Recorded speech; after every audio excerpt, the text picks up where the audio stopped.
guys, it's me again, Lil Wario, and in this video, I'll be showing you a super cool game played between Adolf Anderssen and Lionel Kiertsky. And this game has been given the nickname the Immortal game. And so Adolf Anderssen won this game very quickly, and he sacrificed so much material. And you'll definitely really enjoy this game. So stick around until the end. And the finish is absolutely amazing. So Adolf Anderssen is playing with white. He plays e4. That's a nice, good choice for an opening move. e4, e5, and he decides to play the King's Gambit. And so this is a pretty good opening. And then his opponent Lionel Kiertsky responds by capturing, and then we get bishop to c4 to just develop a piece and also keep an eye on the weak f7 pawn around the king. And now Kiertsky's move here is slightly inaccurate. He gives this check on h4, and it looks pretty good because if we block, then the pawn takes, and we can't take back because of our rook. And let's say here takes, and then we decide to develop.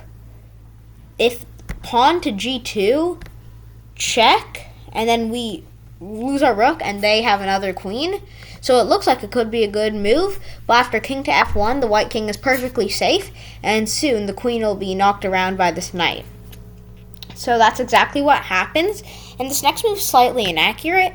Kiertsky here plays b5, and it might look like it's a complete blunder, and it looks like it just loses a pawn, but it's not as bad as you think. The point of the move is to distract the bishop from this diagonal on this side. Sorry, why is my arrow not...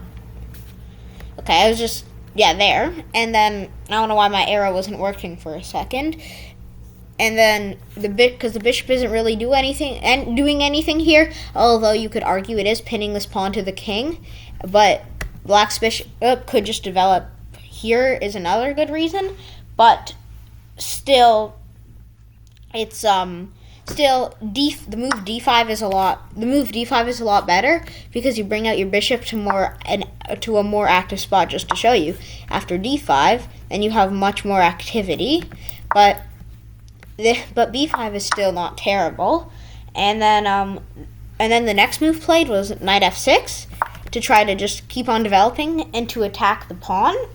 And then, as I said before, Anderssen plays knight to f3 to kick away the queen, and the queen slides back to h6. And then here, Anderssen plays pawn to d3, which is a good move to defend this pawn. And then black plays a pretty sneaky move, which is knight to h5. And the point of this move is that you're trying to go knight to g6 to fork the king and the rook, and if they then take, well, then we still lose our rook, and then we'll have to trade queens, which won't be good because we'll be down material. So unless you want to lose your queen, but Bota's impression, not 100% necessary. So Anderssen goes knight to h4. So if check, there's takes, and then the queen doesn't directly see the rook. So this next move is queen to g5, and it looks like a really good move because it looks like you fork the knight and the knight and this bishop, but you can actually block it with the knight, and it looks like g6 still wins a piece, but the reason g6 doesn't win is because of knight back to d4 to defend the bishop, and you also save your knight. But instead, black plays a bit of a strange move. That move is pawn to c6. And I don't really too much understand the point of this move.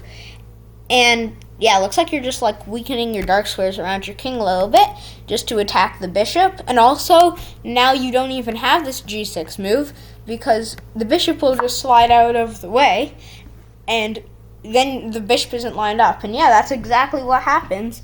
So you can learn from this from being... sorry, that's not actually what happens.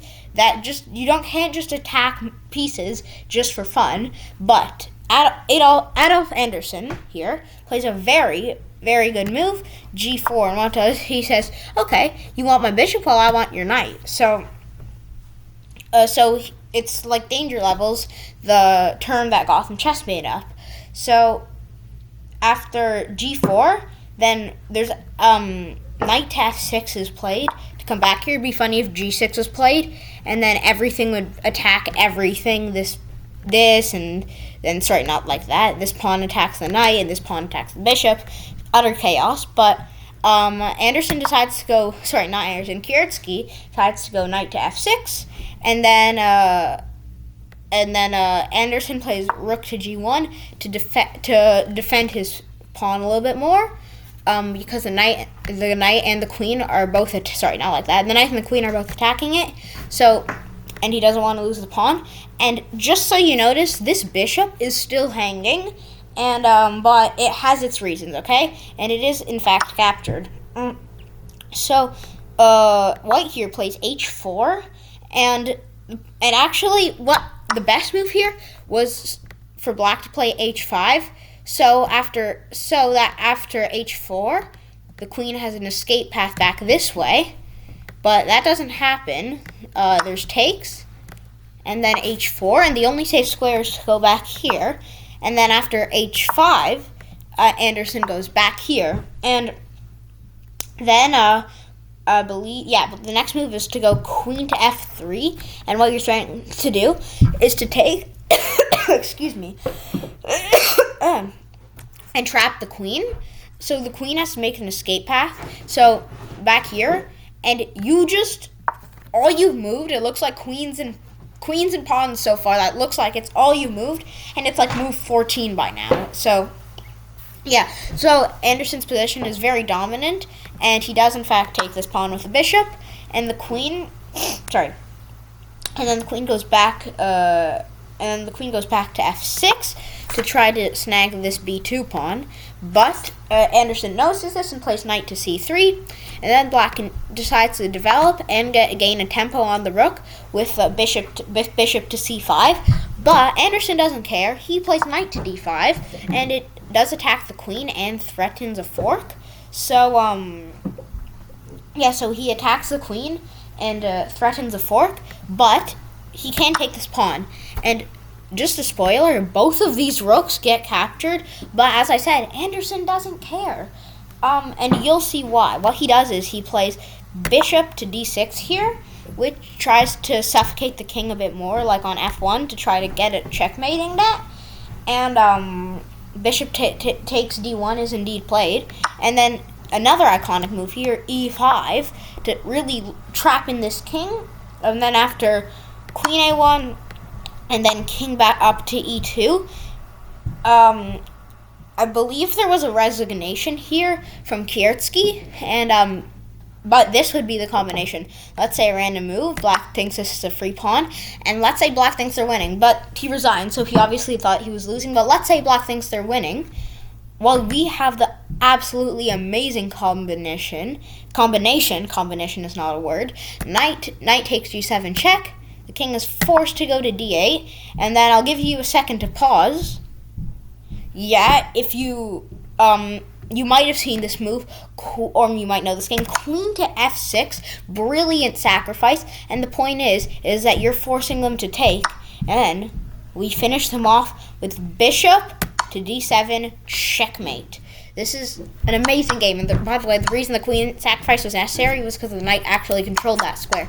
So, an amazing move, an absolutely amazing queen sacrifice, an amazing game from Anderssen, and that is why, with just two knights and a bishop and some pawns, black has almost all their pieces.